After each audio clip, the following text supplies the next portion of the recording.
Hello guys, welcome to my YouTube channel Shiv Jahangir blogs. और आज मैं आपके लिए प्रॉफिट लॉस का सेकंड पार्ट लेकर आया हूं। आई होप फर्स्ट पार्ट आपको काफ़ी अच्छा लगा होगा। तो गाइस, इस सेशन में हम लेंथी क्वेश्चंस को इजी या शॉर्ट वे में सॉल्व करेंगे। तो चलिए स्टार्ट करते हैं वीडियो। और सेशन अच्छा लगे तो प्लीज़ लाइक, कमेंट और शेयर ज़रूर कीजिए, और साथ में ही हमारे चैनल को सब्सक्राइब कीजिए। तो गाइस, शुरू करते हैं इस सेशन को। तो चलिए गाइस स्टार्ट करते हैं। पहला क्वेश्चन आज का, a wrist watch and clock were bought at 390 rupees. On selling wrist watch at 10% profit and clock at 15% profit, a person gain rupees 51.5 rupees. Find the difference between the cost price of both the watches. तो कहता है कि एक wrist watch और एक clock एक कोई person लेके आया 390 में, और उसने उनको बेचा। जो रिस्ट वॉच है उसको तो 10% प्रॉफिट बेचा, और जो क्लॉक है उसको उसने 15% प्रॉफिट बेचा, जिससे उसको 51.5 रुपये का लाभ हुआ। ठीक है, तो find the difference between the cost price, और दोनों के बीच का जो सीपी का जो अंतर निकालना है, घड़ी का और दीवार घड़ी का और हाथ घड़ी के दोनों के बीच का क्रय मूल्य का अंतर निकालना है। तो फ्रेंड, दो तरीके से हो सकता है। पहला तो उसे इक्वेशन बना लो, चाहिए एक्स मान के कर लो, ठीक है ना। पर अपने इसको बिल्कुल शॉर्ट वे में करेंगे ताकि जल्दी जल्दी क्वेश्चन सॉल्व हो सके। तो चलो स्टार्ट करते हैं इसको। पहले तो मान लो टोटल 390 रुपीज़ का है दोनों आइटम, ठीक है। तो उसने क्या किया, घड़ी को 10% में बेचा, रिस्ट वॉच को, और इसको क्लॉक को भी इसको 15% में बेचा। तो इसको मैं ऐसे लिख सकता हूँ 10 + 5%, ठीक है फ्रेंड्स। तो देखो, अगर मान लो उसने दोनों को ही अगर 10% पे बेचा होता तो उसे कुल लाभ कितना होता। तो दोनों की वैल्यू है, दोनों को 10% लाभ पे बेचा होता तो 390 का 10% कितना होता, 39। Okay friends. पर इसने कहा है कि अगर इसको 15% लाभ पे बेचे तो इसको 51.5 रुपये का लाभ होता है। तो कितना ज़्यादा हो रहा है, लगभग 12.5 रुपये। तो 12.5 रुपये का लाभ हो रहा है इसको। तो 12.5 रुपये का लाभ कहाँ से हो रहा है, तो ये जो एक्स्ट्रा 5% है ना, इसकी वजह से हो रहा है। तो 5% की वैल्यू 12.5 है, तो 100% की निकालेंगे तो इसको अगर 5% की ये है तो इसको 20 से गुना कर दिया जाए 5 को, तो ये 100 बन जाएगा। इसको भी 20 से गुना कर देंगे तो ये देखो कितना बन जाएगा, 250 बन जाएगा।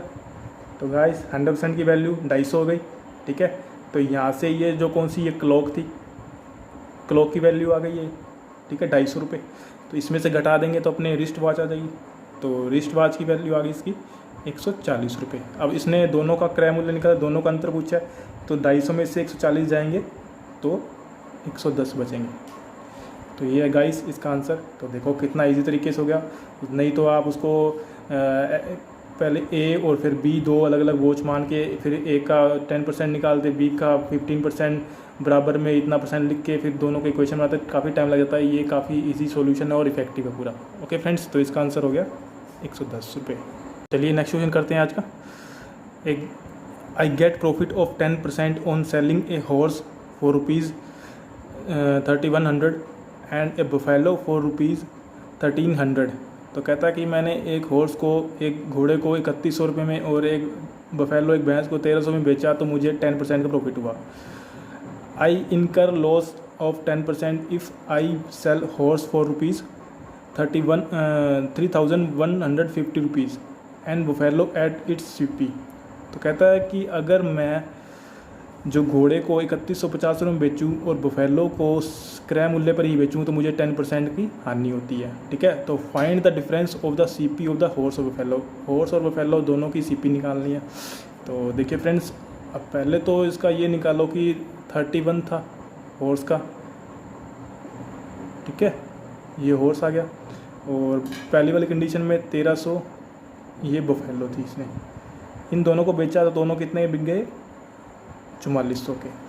तो ये 4400 कह रहा 10% की प्रॉफिट हुआ, तो ये 110% की वैल्यू हो गई, ठीक है। 4400 10% की वैल्यू है, तो 100% निकालेंगे इसका, तो 4000 निकल जाएगा, ठीक है फ्रेंड्स। तो 100% इसका 4000 निकल जाएगा। अब देखो 4000 निकल गया, मतलब दोनों को कुल मिला क्रय मूल्य 4000 है, अब कह रहा है कि मैं अगर घोड़े को 3150 में बेचूँ और बफेलो को क्रय मूल्य में बेचूँ तो मुझे 10% की हानि होती है। तो 4000 पे मैं 10% की हानि होती है, मतलब 100% है, जिसका 90% निकालना पड़ेगा मुझे। तो इसका 90% निकाल लेते हैं। इसका 90% हो गया 3600। गाइस ये आपको परसेंटेज निकालना आता हुआ अच्छे से, तब मैं सीधा ही करके दिखा रहा हूँ आपको। बाकी आपको पता है छोटी छोटी कैलकुलेशन करने में टाइम वेस्ट होता है अपना यहाँ पे। तो 3600 आ गया टोटल। 3600 में बेचा इसने इस बार। तो इसमें अपने को दे रखा है इसने घोड़े को कितने बेचा, तो 3600 में से माइनस 3150, ये इतना घोड़े को बेचा था इतना में, तो ये आ गया 450 रुपये बचा हुआ पार्ट। तो ये 450 में इसने कहा है कि बफेलो को बेचा था, वो भी क्रय मूल्य पे। तो क्रय मूल्य आ गया, ये सीपी आ गई इसकी बफेलो की। तो ये बफेलो की सीपी आ गई है। तो बफेलो की सीपी आ गई है। तो यहाँ से ये जो दोनों की ओरिजिनल सीपी है, इसमें से इसको निकाल देंगे तो हॉर्स की सीपी आ जाएगी। तो इसने डिफरेंस पूछा है, तो हॉर्स की सीपी कितनी हो जाएगी फ्रेंड्स? हॉर्स की सीपी हो जाएगी 3550 रुपये। ये हॉर्स आ गया। तो इसमें से ये घटा देंगे। डिफरेंस पूछा है दोनों का डिफरेंस पूछा है, इसमें देख लो दोनों का डिफरेंस पूछा है। तो ये देखो 3100 आ गया। तो गाइस ये इसका डी ऑप्शन सही होगा, 3100 रुपये। आई होप आपको अच्छे से समझ आया होगा। चलिए गाइस नेक्स्ट क्वेश्चन करते हैं अपने। A man buys 2 chair ₹4, total cost of 900, by selling one for 4/5 of its cost and the other for 5/4 of its cost. He makes a profit of ₹90 on the whole transaction. The cost of the lower price chair is. तो इसमें कहता है कि एक आदमी है जो 2 chair लेकर आता है। टोटल दोनों का जो कॉस्ट प्राइस है वो 900 रुपये है, दोनों का क्रय मूल्य 900 रुपये है। तो कहता है एक को तो उसको 4/5 भाग में बेचता है। 4/5 आपको पता होना चाहिए कितना होता है। 4/5 की वैल्यू होती है मतलब 80। तो एक को 80% बेचा तो मतलब 20% की हानि हो रही है यहाँ पे इसको, ठीक है। उसकी क्रय मूल्य के 80% बेच रहा है तो मतलब 20% की हानि हो रही है। तो अदर दूसरे को 5/4 भाग में बेच रहा है तो मतलब ये होती है 25%। तो 125 पे बेच रहा है इसको, तो मतलब 25% का यहाँ लाभ हो रहा है, ठीक है। कॉस्ट प्राइस का 125% में बेच रहा है तो 25% का लाभ हो रहा है यहाँ पे। तो दोनों से इसको 90% की तो ओवरऑल लाभ होता है, ठीक है ना।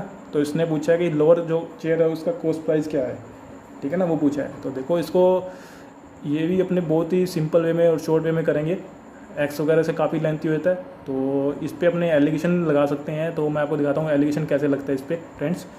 तो देखो पहली चेयर को इसने 80% लाभ पे बेचा, ठीक है। तो और दूसरी को इसने 125% लाभ पे बेचा, 125% पे बेचा। ओवरऑल को 90 लाभ हो रहा है इसका ओवरऑल। तो 90 लाभ हो रहा है, तो 90 देख लो 900 पे कितना परसेंट है। तो ओवरऑल पर लाभ देख लेते हैं अपने कितना है, ये 10% होगा फ्रेंड्स इसका। तो ओवरऑल 10% लाभ हो रहा है, तो ओवरऑल को 110% में बेचा इसने, ठीक है ना। तो यहाँ से डिफरेंस निकालने से इसका, तो ये आ गया यहाँ पे 15 और ये आ जाएगा 13। तो देखो 1:2 का आ गया।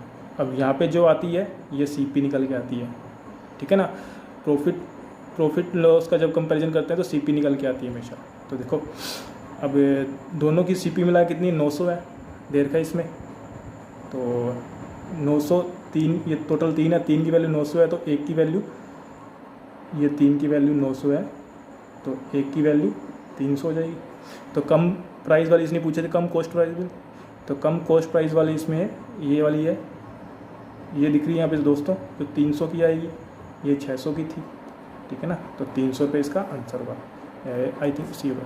तो देखो शो एलिगेशन से कितना आसान हो गया, नहीं तो आप इक्वेशन बनती इसके अंदर 2 और उससे काफ़ी टाइम लग जाता है अपने को। तो ये इसका कम प्राइस वाली 300 आ गया और दूसरी 600 में बेची थी। ओके फ्रेंड्स, तो चलिए गाइस नेक्स्ट क्वेश्चन करते हैं। ए shopkeeper marks his goods at 20% more and offer discount of 10%। कहता है एक शॉपकीपर है जो 20% ज़्यादा वैल्यू अंकित करता है अपने सामान पर और उसके बाद 10% उस पर छूट देता है। He cheats to the extent of 10% while buying as well as selling by using false weight.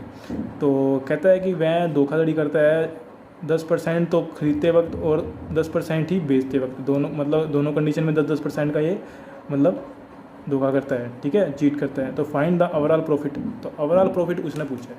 तो फ्रेंड्स मान लो अपने कोई क्वांटिटी मान लेते हैं, तो चलो मान लो कि कोई चीज़ 100 रुपये की थी, ठीक है ना, तो वो इसको वेट में घपला करके 90 रुपये की लिया आया। ठीक है फ्रेंड्स, 100 रुपये की चीज़ थी, वेट के अंदर घपला करके 90 रुपये में लिया आया।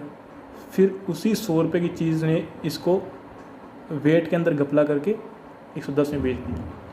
ठीक है फ्रेंड्स, तो उसी 100 रुपये की चीज़ को इसने 110 में बेचा। पहले 100 रुपये की चीज़ 90 में ले आया, 10% का तो यहाँ इसने घपला किया और 10% का यहाँ इसने घपला कर दिया। खरीदते वक्त तो और बेचते हुए दोनों टाइम इसने बोला है, तो इतना % घपला किया।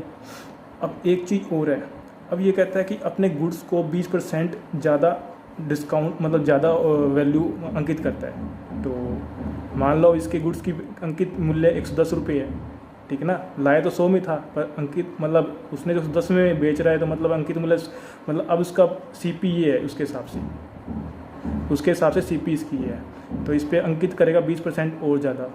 तो इसका 120% और बढ़ा देते हैं अपने, तो 2, 3 और 1।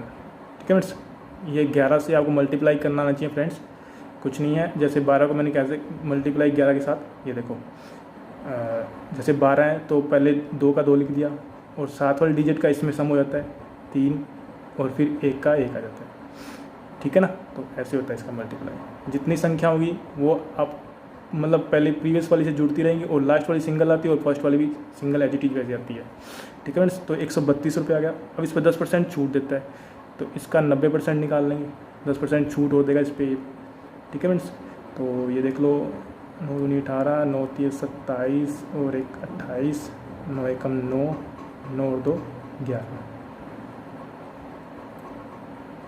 तो ये 118.8 रुपये आ गया। अब इसको 118.8 में बेचता है, लाया कितना ही था 90 रुपये की, बेच कितने में था 118.8 की, कितना ज़्यादा में बेच रहा है देखो, 10, 20 और 28, तो 28.8 का इसका फ़ायदा हो रहा है। और किस पे हो रहा है 90 पे, 90 की लाया था, तो यहाँ से अपने परसेंटेज निकाल लेते हैं। ये पॉइंट से एक जीरो उठ गई और एक जीरो से ये जीरो कट गई और ये इसका 32 टाइम्स चला जाता है, तो ये 32% का इसको प्रॉफिट हो रहा है ओवरऑल। ठीक है, ओवरऑल प्रॉफिट 32% का हो रहा है। एक बार फिर से आपको समझा देता हूँ कि कोई चीज़ 100 रुपये की थी, वेट में घपला करके 90 रुपये की लिया और फिर उसी 100 रुपये की चीज़ को वेट में घपला करके 110 रुपये में बेच रहा है। 110 रुपये में कह रहा है कि 110 रुपये की लाया हूँ मैं। ठीक है ना, इसका कहने का मतलब है कि अब उसका CP 110 रुपये है। ठीक है ना, तो अब कह रहा है कि मैं 20% ज़्यादा अंकित करूँगा, 20% ज़्यादा अंकित कर दिया। फिर कहता 10% छूट भी दे दी मैंने आपको ग्राहकों को लुभाने के लिए, तो 10% छूट दी इसने। तो छूट देने के बाद वैल्यू ये बन गई। ठीक है ना, पहले ये थी अब ये आ गई। अब दोनों में कंपैरिजन कर लेते हैं। ओके फ्रेंड्स, तो चलिए नेक्स्ट क्वेश्चन करते हैं। और ये काफ़ी अच्छा क्वेश्चन है, कंसेप्चुअल है। तो ऐसे 2 ही क्वेश्चन लिए मैंने, एक आपके लिए और एक मैं वो करके दिखाऊंगा, उसके जैसा आप फिर करके देखना, तो आपकी प्रैक्टिस हो जाएगी। चलिए फ्रेंड्स स्टार्ट करते हैं। A person sells TV at 20% profit. एक पर्सन कोई TV को 20% प्रॉफिट पे बेचता है। If he gets profit equal to 20% CSP, then he would gain 3% of CP plus 83 rupees more. Find the CP of TV। कहता अगर इसको प्रॉफिट जो है वो SP पे, अगर विक्रय मूल्य पे अगर प्रॉफिट निकालता 20%, तब उसको जो प्रॉफिट होता है वो कॉस्ट प्राइस का 3% और 83 रुपये ज़्यादा मिलता। ठीक है, पहले वाले की जो 20% मिल रहा था ना, अब उसमें 3% ऑफ CP प्लस 83 रुपये ज़्यादा मिलते हैं। तो फाइंड CP ऑफ TV पूछा है। ठीक है ना, तो देखो मैं आपको सोल्व करके दिखाता हूँ, जल्द मतलब उससे ज़्यादा समझ में आएगा। तो पहले 100 रुपये का TV था, इसने 120 रुपये में बेचा। ठीक है ना, तो अब कह रहा है कि ये जो 20% है ना, वो सेलिंग प्राइस पे ये प्रॉफिट निकालना चाहता है। तो ये प्रॉफिट जो है सेलिंग प्राइस पे लेना चाहता है। तो सेलिंग प्राइस 120 है, इस पे 20% प्रॉफिट निकालेगा तो कितना आएगा, तो 120 का 20% निकालेंगे तो 12 दूना 24 और 24 और ऐड करते हैं इसके अंदर 120 में, तो मतलब 12 दूना 24, तो 24 प्रॉफिट आ रहा है इस बार। ठीक है फ्रेंड्स, ऐड नहीं करना इसके अंदर, अपने को सिर्फ प्रॉफिट देखना है कितना हो रहा है इसके अंदर। तो 24 का प्रॉफिट हो रहा है। ठीक है ना, तो अब 100 पे इसको 124 मतलब 24 का प्रॉफिट हो रहा है। पहले 20 का हो रहा था, अब 24 का हो रहा है, क्योंकि अब क्या इसने जो है ना सेलिंग प्राइस पे प्रॉफिट इसने काउंट किया अपना। तो देखो कितना डिफरेंस दोनों के बीच में, 4 का तो ये 4% एक्स्ट्रा मिल रहा है इसको इस बार, तो वो 4% की वैल्यू क्या है, 3% of CP plus 83 rupees extra है जो। अब CP कितनी है, 100 है, 100 का 3% 3 ही होता है, ठीक है ना। तो ये 4% है एक्स्ट्रा, ये 3 है, ठीक है ना। परसेंट मान लो चाहे वैल्यू मान लो, ठीक है ना। ये इधर जाएगा तो 1 रह जाएगा, तो 1% की वैल्यू 83 रहेगी इधर से, ठीक है ना। ये 83 आ गई ना, तो ये 83 आ गई है, तो 100% की निकालेंगे, तो 100 का दोनों साइड मल्टीप्लाई कर देंगे अपनी, 83 100 रुपीज़, तो ये इसका टोटल CP निकल गया टीवी का, ठीक है फ्रेंड्स। तो फिर से समझाता हूँ एक बार, 100 रुपये की चीज़ 120 रुपये में बेचता है, ठीक है ना। पर बाद में उसने ये देखा कि मैं अगर प्रॉफिट को विक्रय मूल्य पे निकालूँ तो कितना आता है, तो 120 में बेच रहा था, 120 पर अगर 20% प्रॉफिट निकाला 24 का निकलते हैं, तो अब 124 में बेच रहा है, ठीक ना। तो कितना फ़ायदा हो रहा है एक्स्ट्रा उसको, 4 रुपये का, 4 रुपये मान लो, 4% मान लो चाहिए, ठीक है ना। 4% का फ़ायदा हो रहा है, ठीक है ना, 4% का फ़ायदा हो रहा है। तो ये 4% जो किसके बराबर है, इसके बराबर है। तो 3% CP का, तो 3% ही है, इधर चला जाएगा, ये 1% रह जाएगा, 1% की वैल्यू 83 है, तो 100% की यहाँ से वैल्यू निकल जाएगी।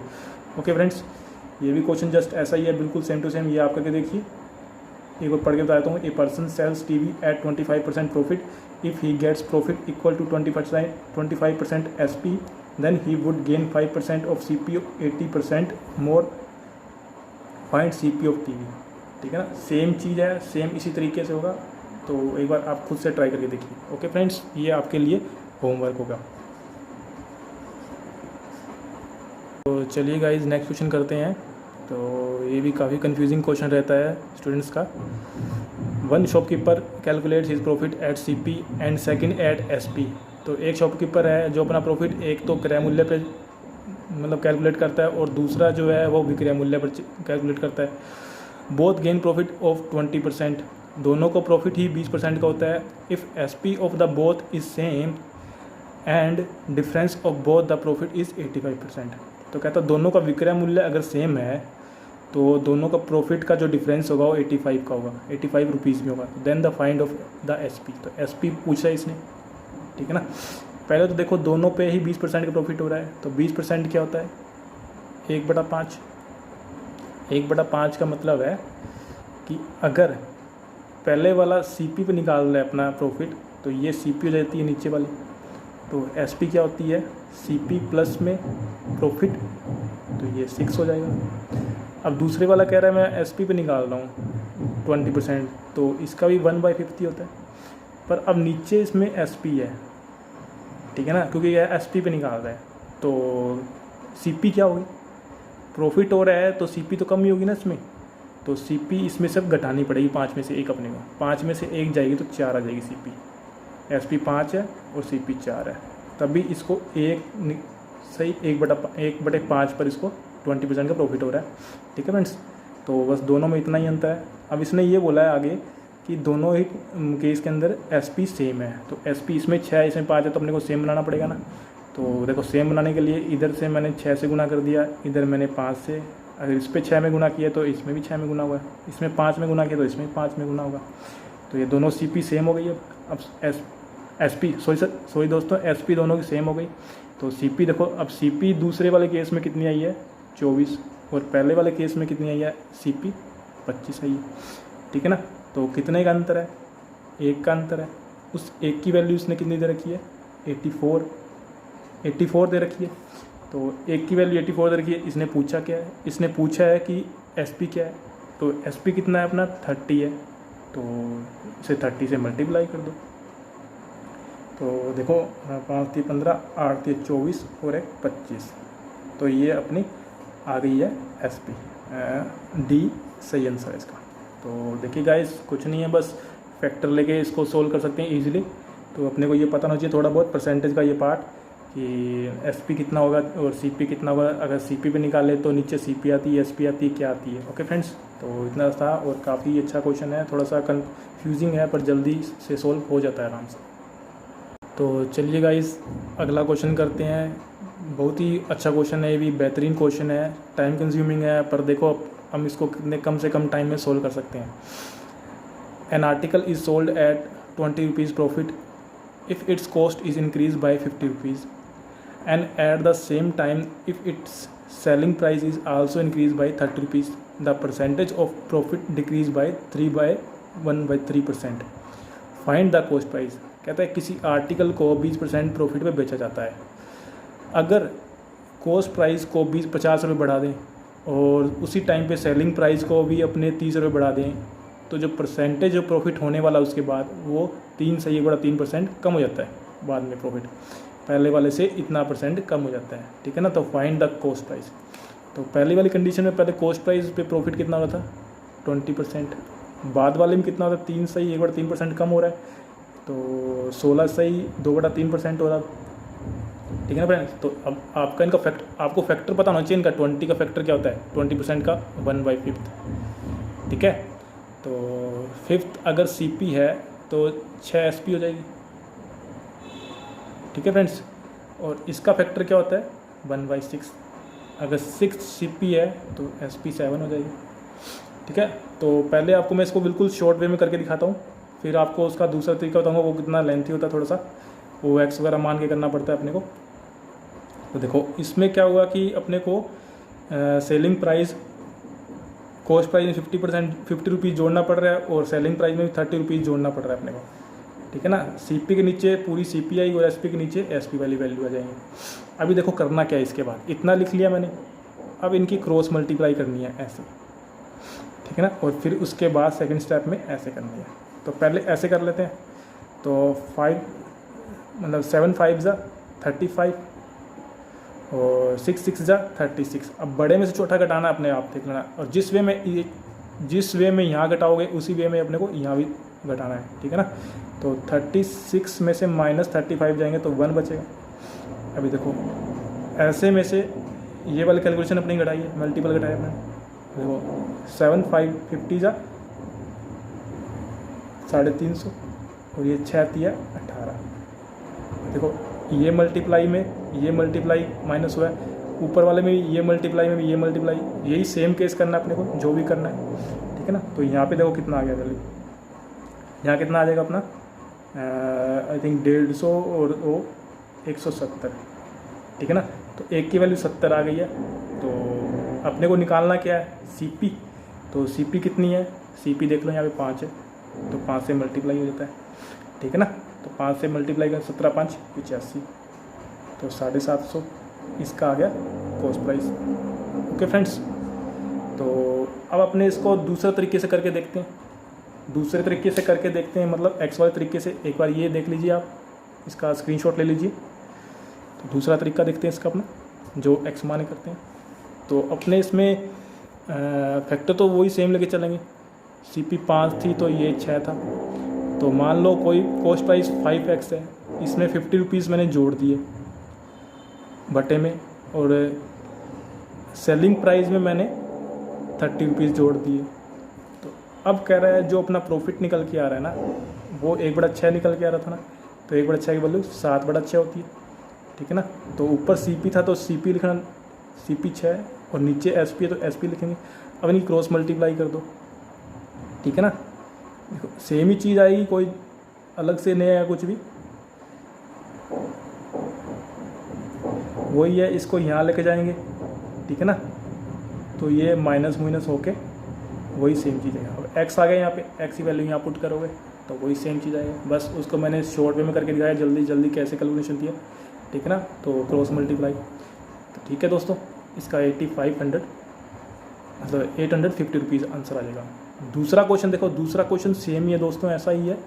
तो इसमें देखो ये सेम है, इसमें देखो यहाँ पे इसने लेस कर रखा है कहीं पे, ठीक है ना, दोनों में लेस कर रखा है। जब दोनों में लेस करेगा ना तो दोस्तों, तो और आप वो अपन जो क्रॉस मल्टीप्लाई वाला मेथड लगाओगे, तो नीचे जब ये वैल्यू लिखोगे ना तो ये माइनस में लिखनी पड़ेगी आपको 1300, और इधर 3000 माइनस में, ठीक है ना। तो ये माइनस में अगर कम हो रही तो माइनस में लिखना पड़ेगा, और ज़्यादा हो रही तो प्लस में लिखोगे, ठीक है ना।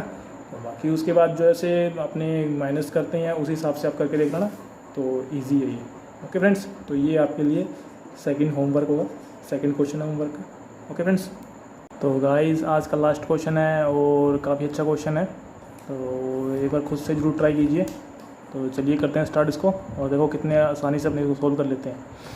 ए person sells his table at a profit of 12.5% and the chair at a loss of 8/3%, but on the whole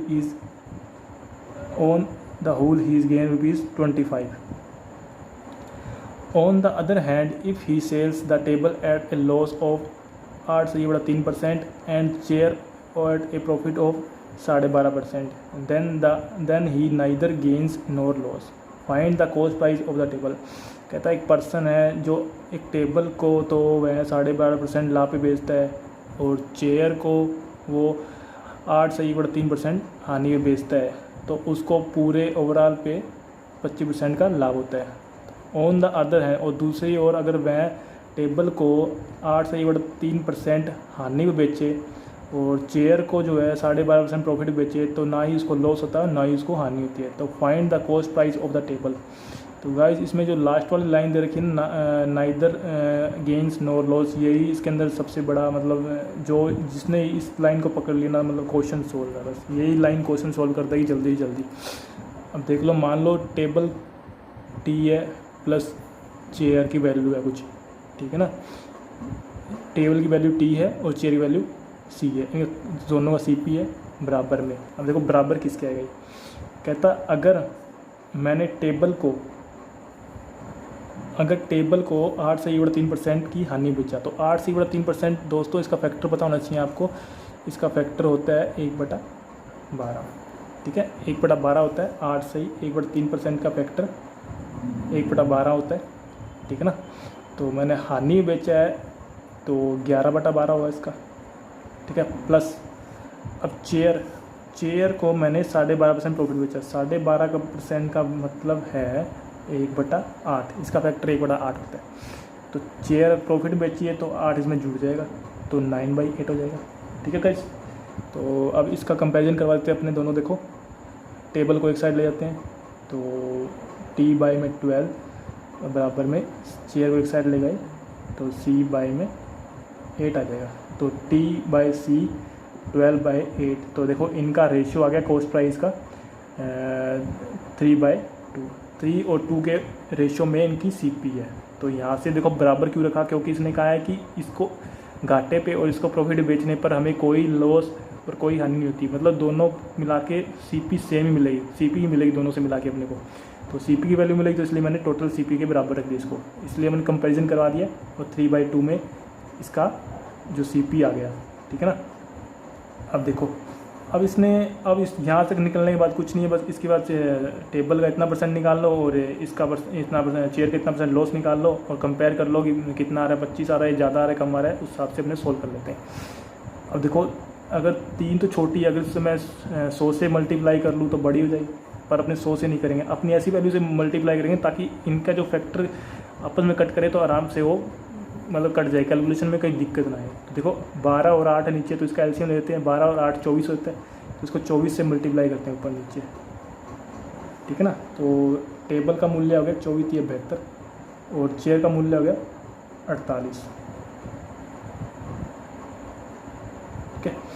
अब पहली वाली कंडीशन में देखो क्या बोल रहा है कि उसने टेबल को बेचा 12.5% प्रॉफिट पे, मतलब 12.5% प्रॉफिट का मतलब है 9/8 पे बेचा उसने, ठीक है। और उसने चेयर को बेचा था हानि पे 8/3%, मतलब 11/12 बेचा। अब निकाल लेते हैं, ये 9 टाइम चला जाएगा, ये 81 आ गया इसकी SP, टेबल की SP, और ये 44, ये इसकी SP आ गई चेयर की, ये चेयर की SP आ गई। अब देखो दोनों को जोड़ लेते हैं, SP को दोनों को जोड़ेंगे तो देखो कितना आएगा, तो 81 और 44 कितना आया था, 5 और 20 125 आ गया। तो अपनी टोटल CP कितनी है, टोटल CP देखो 72 और 48 है, 72 और 48 कितना होता है टोटल 120 होता है फ्रेंड्स। तो 120 CP है और SP इतनी 125 है, दोनों ही मिलाएंगे तो कितने का डिफरेंस है 5 का। पर इसने क्या है ओवरऑल पे 25% मिला अपने को, 25 रुपये मिले हैं अपने को, यहाँ 5 मिल रहे हैं, तो मतलब इसका 5 गुना मिल रहा है, तो हम CP का भी 5 गुना कर देते हैं, ठीक है ना। तो यहाँ पे मल्टीप्लाई करने से बढ़िया है CP का 5, इसका 5 गुना और इसका 5 गुना कर दो। सिर्फ अपने को टेबल पूछा है तो टेबल का 5, 72 का 5 गुना कर दो, 72 इंटू 5 बराबर में 360। तो ये आ गई टेबल की सीपी। तो गाइस ये आज का बेहतरीन क्वेश्चन था। देखो एक लाइन की वजह से सारा क्वेश्चन इजीली सॉल्व हो गया। तो नहीं तो इसमें अपने इक्वेशन बनाते रह जाएंगे तो उसमें काफ़ी टाइम लग जाएगा। ओके फ्रेंड्स, तो आई होप आपको अच्छा लगा सारा सेशन और क्वेश्चन काफ़ी अच्छे थे, आपको अच्छे समझ में आए गए।